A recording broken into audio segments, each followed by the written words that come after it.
Well, good morning, good morning, good morning. Today is May 25th, about 9:30 in the morning, and we are going to do a little more work on the old jukebox.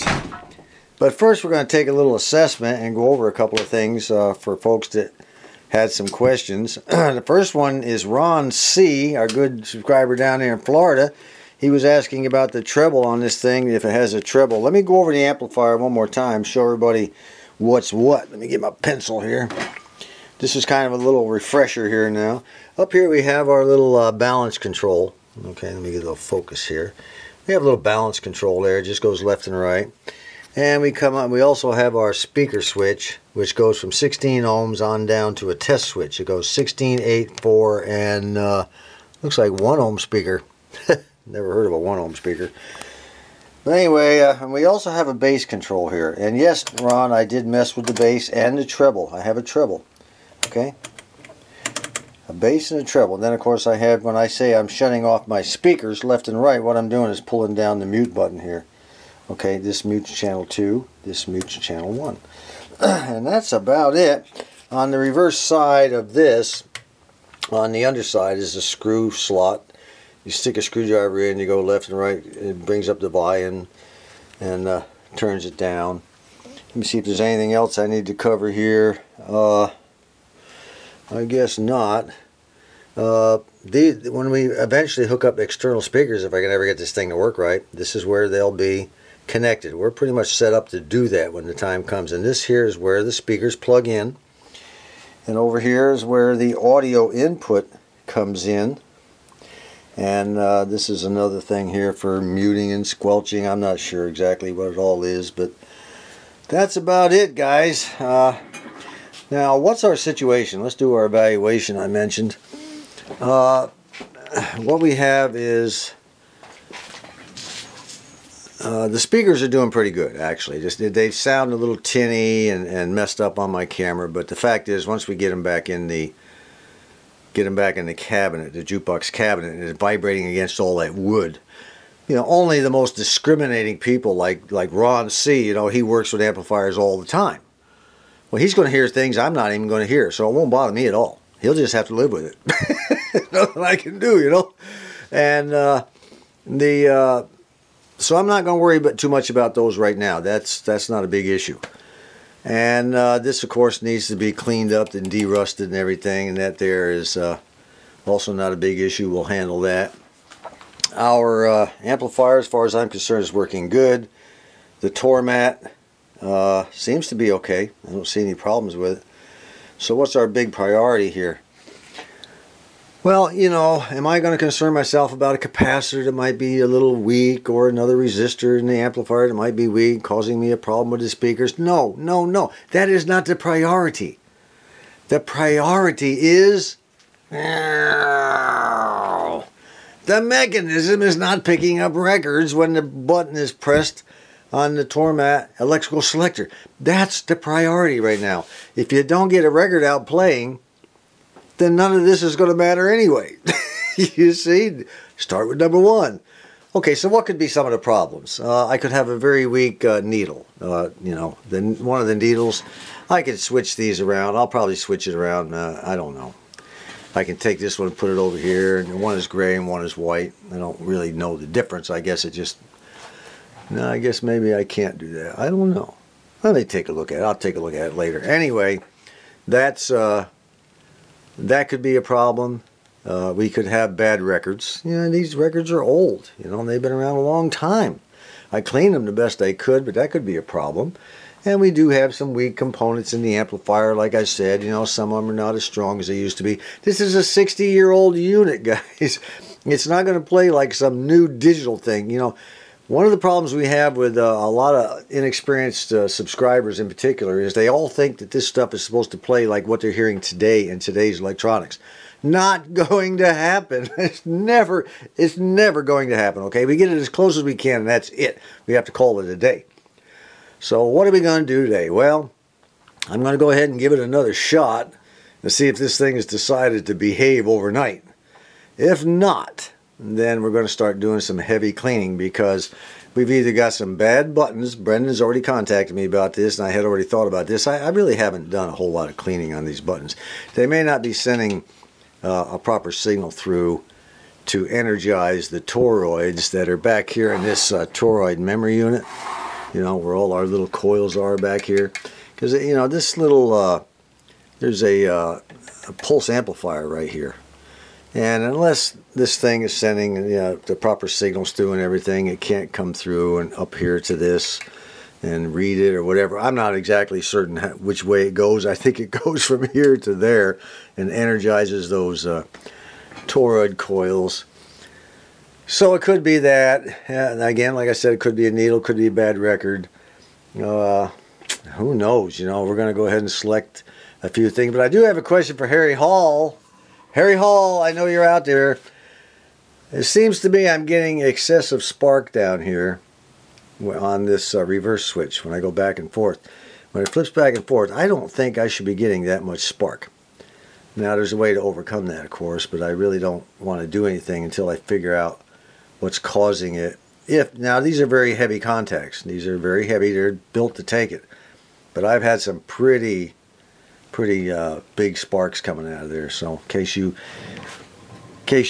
maybe have run into that problem in the past, old Harry being our resident, probably most experienced Seeburg Jukebox guy. So that's it. Let me go ahead. The first thing I'm going to do is we're going to test this to see if it's going to work. Again, if it doesn't work, then I'm going to go through a major cleaning of all these buttons. Because if they're not making good contact when they're pressed, then the rest of the unit just can't do anything with it. You know, the signal's not there.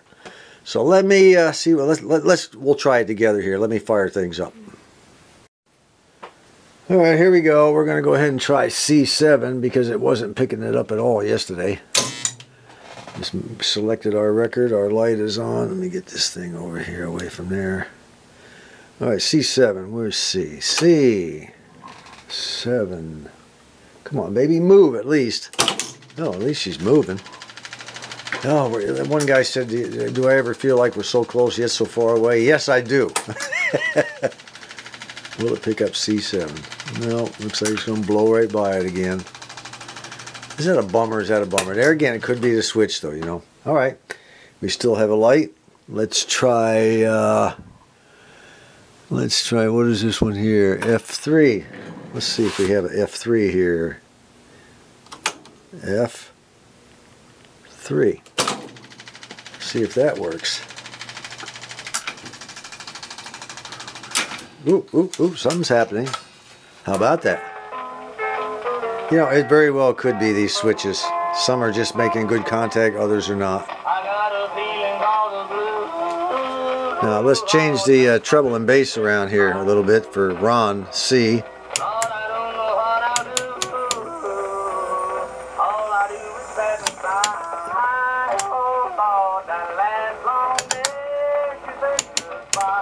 There's some change, but not much. Alright, I did my best to clean all the switches. I cleaned them with alcohol contact cleaner. Blew it out with air. It's been sitting for about 30 minutes drying. It's good to go. Let's try, I'll tell you what, I think what I'm going to do this time is also try to catch the sparking that's going on down here. That'll help a little. What did I say this was? C, let's try C7. See if we can get C7 to cooperate. Well, I guess I better put some money in the machine, huh? Those stupid machines are money hungry. Alright. C7. Let's see what happens. Probably nothing. Look at that. Boy, that just irks me to no end. Nope. She's just bypassing it right up. Let's try C6. Maybe that's the problem. I don't know. Maybe it'll pick up C6 and not C7.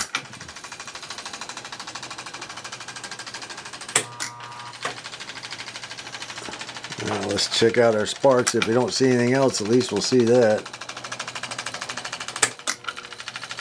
Well, it didn't spark too much that time.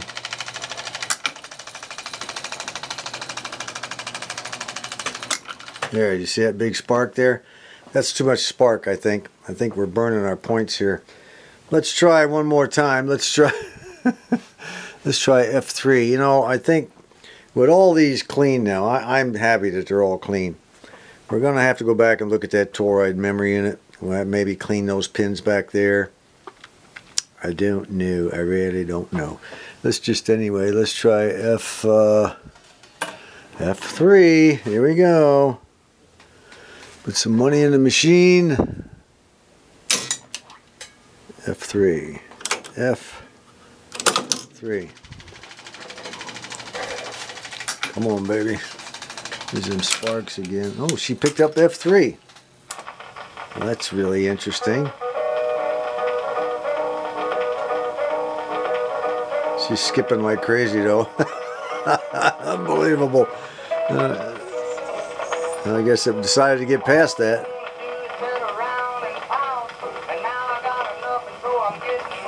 Oh well. Not very loud at all. I decided to go ahead and switch the needles. I put the white one over there and the gray one over here. Let's try that same record again, see if there's any improvement in sound. F3. Now watch, this time it won't even pick it up at all. Oops, gonna do it. How about that? Let's see if there's any improvement.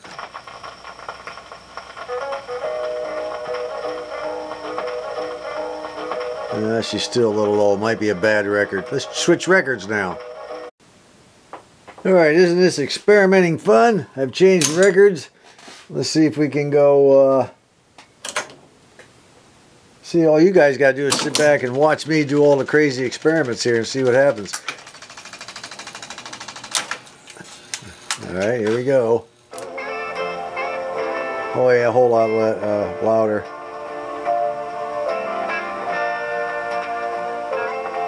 Not bad.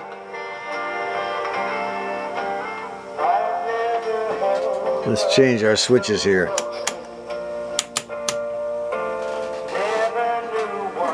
Not a whole lot of difference. Okay, I'll tell you what, I'm going to increase the volume on this thing. Alright, I have cranked the volume up all the way. I'm not so sure how loud these things are supposed to go. Seems to me they got pretty loud at times. I don't know. Maybe it was the new modern ones that were louder than the rest. Let's go ahead and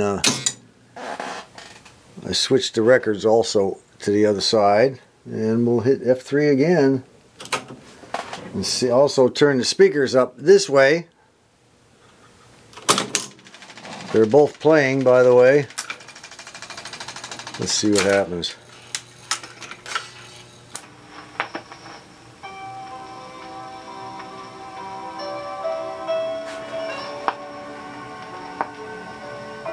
Doesn't seem very loud, does it?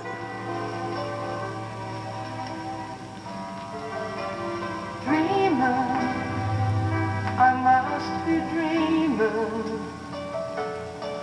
Tell you what I'm going to do. I'm going to switch those needles back the other way and see if that makes a difference. We're going to keep playing with this thing. What the heck? Alright, the needles have been switched back. Let's try it again. Oh, this is so much fun. So much fun. We're not getting a whole lot of volume out of this. I'm not sure if that's... I don't have any experience with this, you know. Still not very loud. Amazing.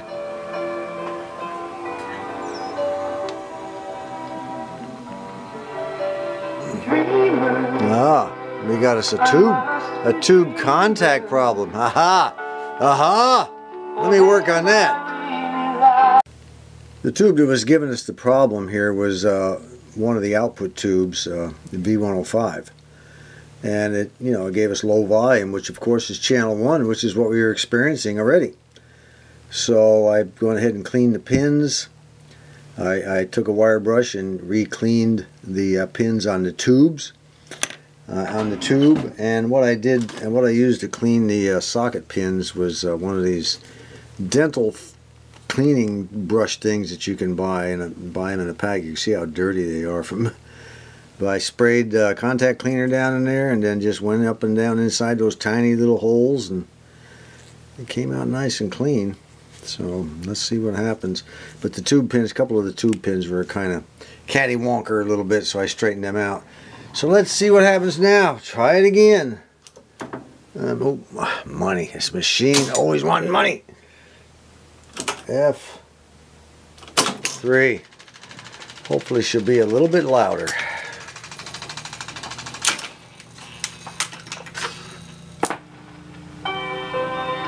Oh yeah.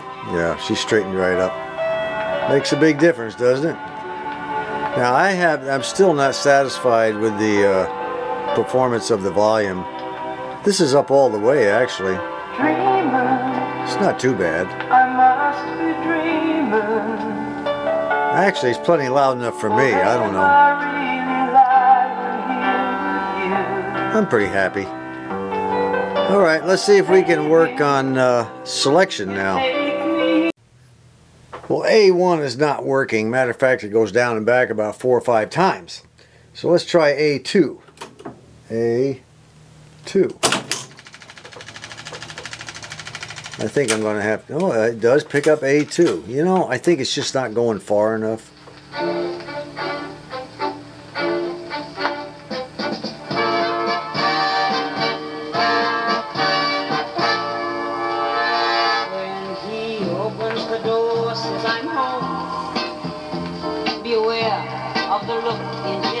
I think what I've got to do... I think what I've got to do is move that toroid memory unit, that little scan thing with the buttons on. I think I got to move it down just a little bit. So let me do an adjustment on that.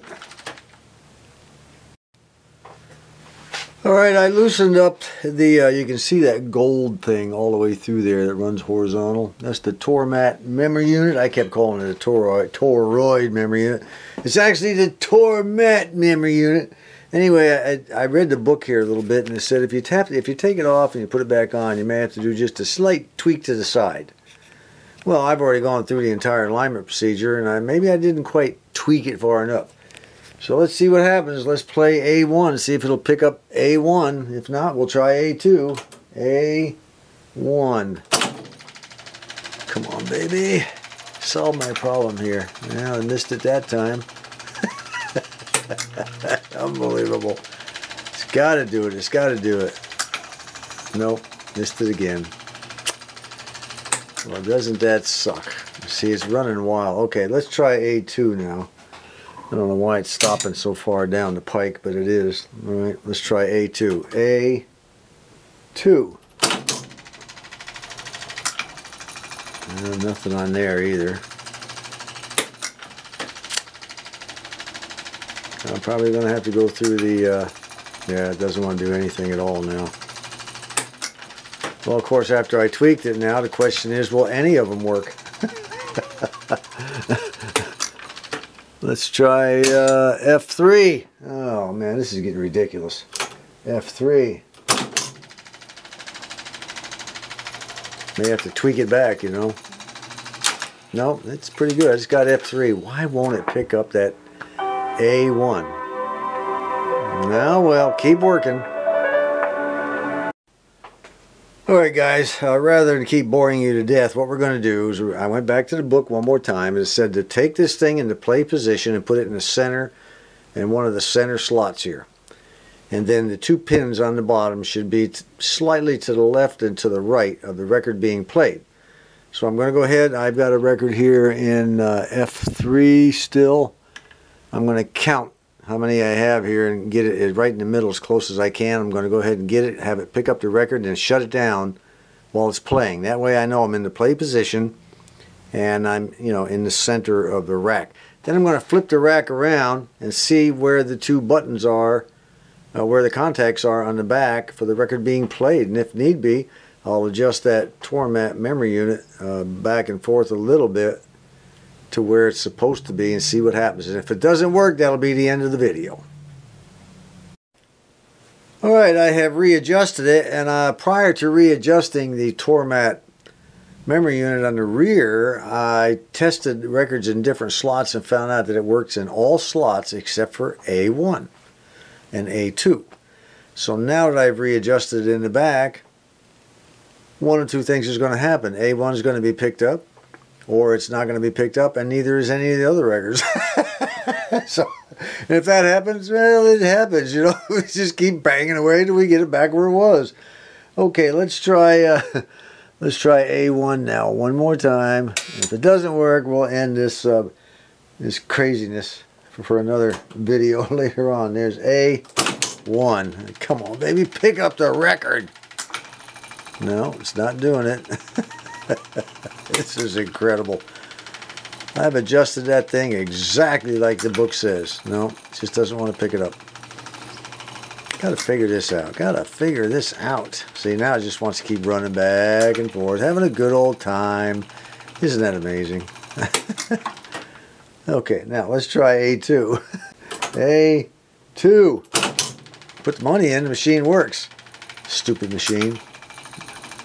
Well, if it doesn't pick up the record this time, we'll try the center one, just to make sure we're still back on track. Now she just doesn't want to do it. I don't know what the problem could be. Okay, now that center one is E9.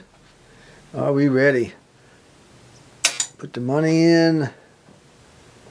E9.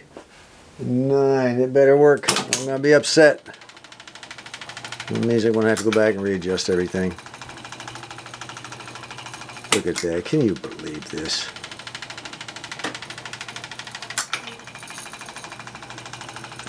Okay, I muffed it up completely now.